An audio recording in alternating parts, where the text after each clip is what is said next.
Ayan, nagluto po kami ng kare-kare. Ayan yung ating kare-kare. Tuwalya po ang ating nilagay sa ating kare-kare. Pakuluin lang po natin ng pakuluin yan. Yan po ang aking isa sa mga favorite food ko. Ayan, medyo malapot na po.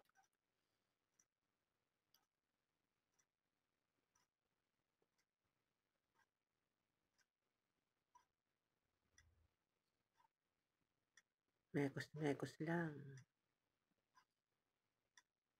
At ito yung ating gulay. Ayan yung ating sitaw, eggplant, at yung ating pechay. Thank you for watching. Happy eating. Ito yung ating bagoong